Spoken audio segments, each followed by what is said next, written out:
I really wish that I could be there, and in fact, I will be there in after the 1st of February. So this is unfortunate timing. It looks like I missed a wonderful afternoon tea from some of the nibbles that I saw people doing as you were coming back into the room.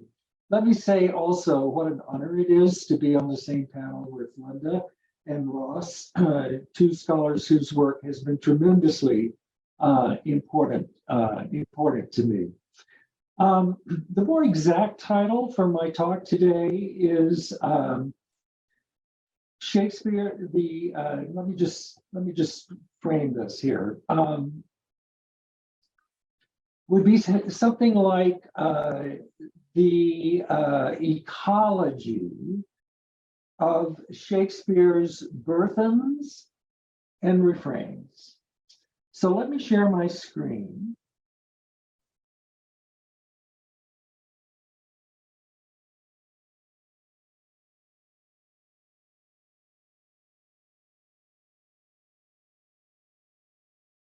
And I trust everybody is able to see this.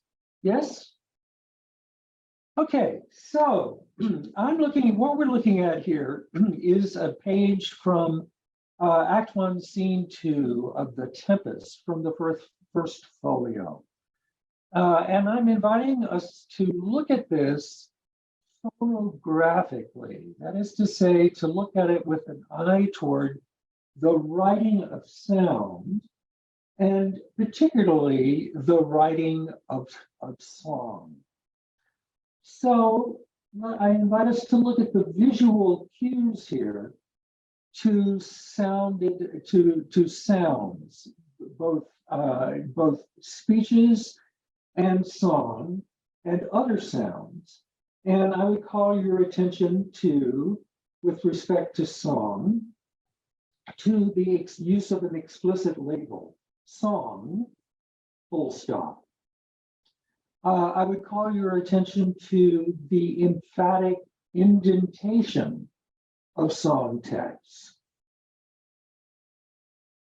to centering, to the use of a different typeface, italics, to repetitions of non-semantic sounds in the burthens. In other songs, in other Shakespeare plays, these burthens are repeated phrases at the ends of stanzas. Will be given in full the first time, but later we will hear they will be indicated only with one or two catchwords followed by etc. And then finally, in the case of this, of coming to these yellow sands, I would call attention to the spatial cue that's here, burthen dispersively. So my concern today is with the general phenomenon of the relationship between encoded speech, encoded lyrics, and encoded non-semantic sounds. And I'm coming at this in using first the term burthen, which appears on the screen here, but also in terms of the word refrains. So I think I'll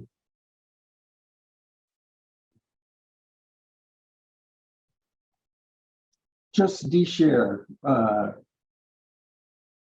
for a moment. So the etymology of the word burthen from the OED is interesting in terms of what it implies about semantic and non-semantic sounds. So according to the Oxford English Dictionary, the word burthen comes from the French bourdon, which is the continual bass or drone of the bagpipe or the bass string of a violin and so forth. The OED also calls attention to the possible connection with the drone bee, the Spanish Bordon, Portuguese Bordão, the Italian Bordone, and the medieval Latin Bordodrone, which would make burthen possibly an onomatopoetic sound, a kind of burr, burthen, burr, burr, burr, and is connecting it specifically with bees. It also calls attention in the OED, in the etymology, to a Celtic stem, durd, dord, which is noise or sound. So in this case, what we would see encoded, it would be in burthen, would also be a dur, dur, dur. So the fundamental to the idea of burthen then is a writing of sound, and a writing of sound that is not semantic. So the etymology of refrain from the OED is a bit more complicated, but just as suggestive when it comes to the writing of sound.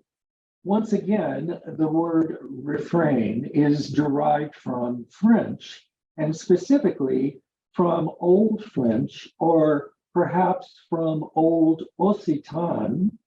And the word in Occitan is refrach, R-E-F-R-A-C-H, I suppose refrash, which is a word for repeated notes, and specifically for the warbling of a bird. So that refrancher would be to repeat words, notes, or a song, originally with reference to bird song. So the derivation of these two terms for the phrases at the ends of stanzas in Shakespeare's songs are connected to sounds of the natural world. And hence my reference to the word ecology in talking about, in trying to get at what I'm talking about today. So in the case of, and let me go back to the screen now.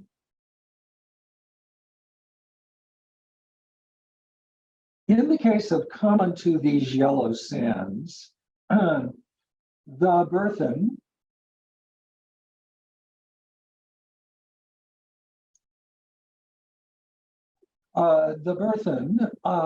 is barking. The dogs do bark. Bow wow, bow wow, wow, a wow, bow wow. And to the crowing of a rooster. Cock-a-doodle-doe, cock-a-doodle-doe, cock-a-doodle-doe. In the case of full fathom 5, it is to the sound of bells. And I would think of bells as being ambient sounds. Of course, bells are not animate in and of themselves, but the striking of the bell is giving animation to giving animation and giving a voice or a spirit to brass. So just let me sing Full Fathom 5. As all of you must know, Robert Johnson's setting of this survives, although alas, not his setting of Come Unto These Yellow Sands. So as I sing it, or attempt to sing it, I'd like for you to listen for the passage from word into non-Semitic sound. Full fathom 5, thy father lies, of his bones are coral made.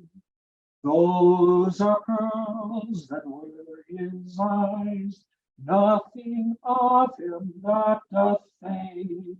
But doth suffer a sea change into something rich and strange. See them sourly ring his knell. Hark, now I hear them.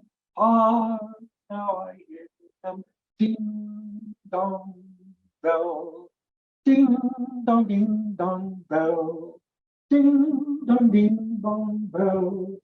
Ding dong bell. So what I want to call attention to here is the in-betweenness of burthens and refrain from words, the kind of transformation that is being talked about in the stanza, in the words of Full Fathom 5, are enacted acoustically in the placing of speech vis-a-vis natural sounds. And it is the natural sounds that emerge at the end of the song. So for me, this is as if the words are moving into the larger acoustic environment with the burthens and with the refrain. Another example would be from the As You Like It, and I'm thinking here, Catherine, about your wonderful chapter on the social ecology of the songs in As You Like It, in Hey, Nunny, Nunny, No. So these phrases are not phrases like trolley, lolly, low, hey, nunny, nunny, no, down, a down, down, a down, down, a down. These are not imitations of animal sounds, but they involve the same passage from words into non-semantic sounds and are moving from the voice of the singer into a larger acoustic environment. So again, just to allow me to sing a little bit of that, of It Was a Lover in His Lass, so that perhaps we can all hear that effect together. It was a lover and his lass with a hey and a ho and a hey, nunny no, with a hey, nunny nunny no, that o'er the green cornfields would pass in springtime, in springtime, the only pretty green time, when birds do sing, hey ding a ding a ding, hey ding a ding a ding, hey ding a ding a ding, sweet lovers love the spring. So the idea that refrain and refrain comes from a French word for bird song is really illustrated in It Was a Lover and His Lass, and the kind of cuss between between words and sounds of the ambient world, I think are really focused in the how springtime, spring is loses its semantic meaning and becomes a sound that is thrown out into the world of birdsong and so forth. So again, let me de-share here so that I can see you and that you can see me. So another word for this, is just doing a kind of a search on early English books online. Another word, a relationship between birth and another synonym might be fantasy. So Miles Coverdale, in his 1535, ghostly Psalms, praises Psalms in his introduction as being an alternative to ballads, and says of the people of his time, quote, they should be better occupied than with hey nunny nunny, hey trolley lolly, and such fantasies. And so those of you who know about the later syllabic settings of the Psalms, where there is no extra music, no extra notes, but one word, one note, will appreciate this use of the word fantasy as being a flight from semantic sense. So when the OED tries to define phrases like "hey nutty nutty," they're really put at an impasse. So the OED variously categorizes these phrases as interjections, as nouns, and sometimes as verbs, which is, I think, highly suggestive. But the point is, the OED doesn't really know what to do with these phrases in terms of ordinary syntax. Okay, kind of moving into a final point here. I'd like for us to look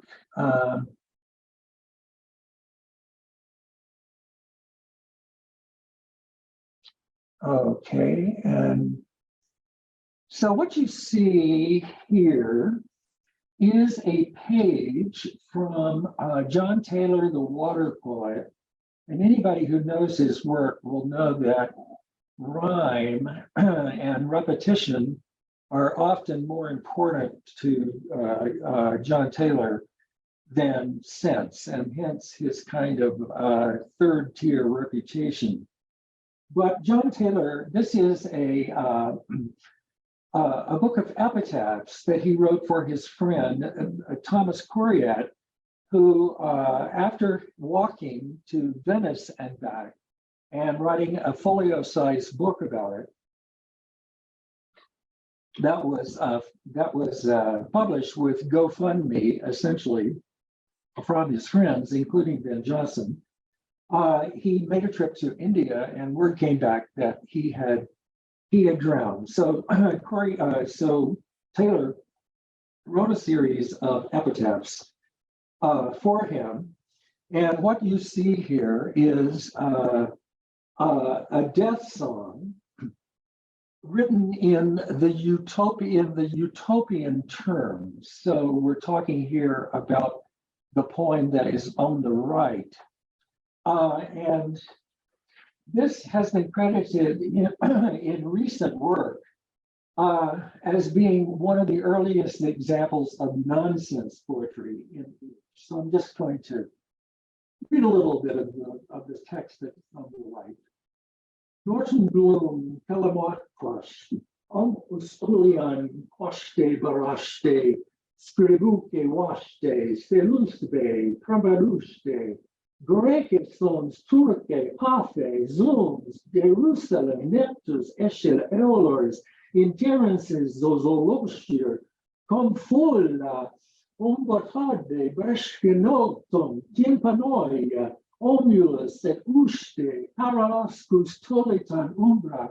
I'm sorry, but I can't help imitating recordings that we have of sound poetry at the beginning of the 20th century. But I do think that something like that is going on here, that what Taylor is trying to do is to empty out the semantic meaning of words and to have us move in and out of sheer sound and with words as denotation. Obviously, there are place names like Turkey and others that are involved in this, but it's a movement in and out of, it's a movement into pure sound from the strict semantic meaning of words. On the left, you'll see another epitaph that is directed to be, that is in the Bermuda tongue, which must be pronounced with the accent of the grunting of a hog. So once again, the relationship between this kind of use of language breaking out into animal sounds. I guess this is not the place to go into the bad politics of associating the words spoken in Bermuda by African slaves as being related to animal sounds. So the Renaissance origins of nonsense poetry are also very interesting to me. We think of nonsense poetry as being the phenomenon of the 19th century and Lewis Carroll's Jabberwocky, but what we, I think in these cases we have something more. Okay, so my final point is to try to indicate that the categories of sound and the writing of sound are not firmly divided into speech versus music versus sounds of the ambient world versus exclamations, but that what we have here is a continuum, and it's a circular continuum. This is an idea that I actually put forward originally in the acoustic world of early modern England.